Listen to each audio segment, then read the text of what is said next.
তো আমরা এই মুহূর্তে কথা বলছি কুমিল্লা বুড়িচং উপজেলার এতবারপুর গ্রাম থেকে। আমাদের একজন কৃষক এখানে বিষমুক্ত পদ্ধতিতে আমাদের এই বিভিন্ন শাকসবজি করছেন। আপনি কি কি ব্যবহার করে এই ফসল ফলাচ্ছেন আমাদের এই দর্শকদের উদ্দেশ্যে একটু বলেন। সহপরিচালক সুলতানা ম্যাডামের সাহায্যে আমি এই বছর নিম অয়েল হ্যান্ড ওয়াশের সাথে মরিচ খেতে টমেটো খেতে ব্যবহার করছি।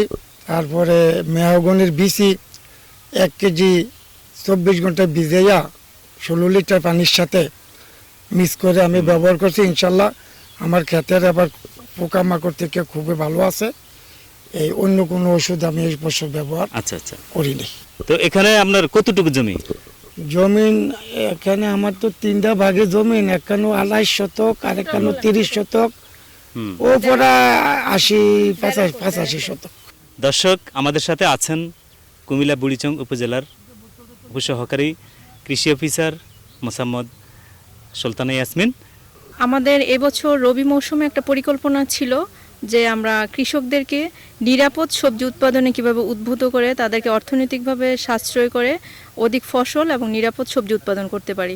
তো আমরা শুরুতে এই পরিকল্পনা আমাদের কৃষি সম্প্রসারণ অধিদপ্তর বুড়িচংয়ের নির্দেশ মোতাবেক আমাদের এরিয়াতে কিছু কৃষকদেরকে আমরা প্রশিক্ষণের ব্যবস্থা করি এবং হাতে কলমে তাদেরকে নিরাপদ সবজি উৎপাদনের জন্য কিছু কাজ আমরা হাতে কলমে শিখাই। সেটা হচ্ছে যে কিভাবে জৈবিক বালাই দমন ব্যবস্থাপনা হাতে তৈরি করে আমরা ফসলের মাঠে ব্যবহার করে সুষম সার এবং নিরাপদ কীটনাশক ব্যবহার করে কিভাবে আমরা সাশ্রয় করতে পারি, এই বিষয়গুলো আমরা ওনাদেরকে হাতে কলমে প্রশিক্ষণ দিয়েছি। এবার আসুন জেনে নেই কিভাবে নিমপাতা ও মেহগনির বীজ দিয়ে জৈব বালাইনাশক তৈরি করা হয়। প্রথমে 200 গ্রাম নিমপাতা 5 লিটার পানি সহ একটি পাতিলে নিয়ে ভালো করে ঢেকে 40 মিনিট জাল দিতে হবে। তারপর তা 16 লিটার পানির সাথে মিশিয়ে সাথে 50 গ্রাম ডিটারজেন্ট মিশিয়ে বিকালবেলা জমিতে স্প্রে করতে হবে। মনে রাখবেন, রৌদ্রের মধ্যে স্প্রে করলে নিমের কার্যকারিতা কমে যায়। এবার 18 থেকে 20টি মেহগনি বীজের সাদা অংশ থেতলে 6 থেকে 8 ঘন্টা ভিজিয়ে রাখতে হবে।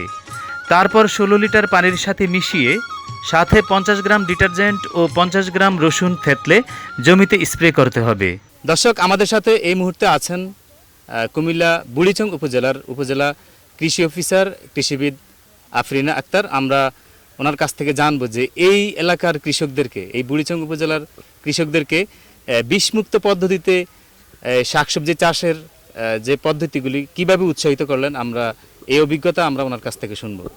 বুড়িচং উপজেলার বিভিন্ন ব্লকে ইতিমধ্যেই নিরাপদ ফসল উৎপাদন নিয়ে আমাদের কার্যক্রম চলছে এবং কৃষকদেরকে উদ্বুদ্ধকরণের মাধ্যমে আমরা স্বল্প পরিসরে কাজটি শুরু করেছি এবং ইতিমধ্যে ভালো সাড়া পাওয়া যাচ্ছে।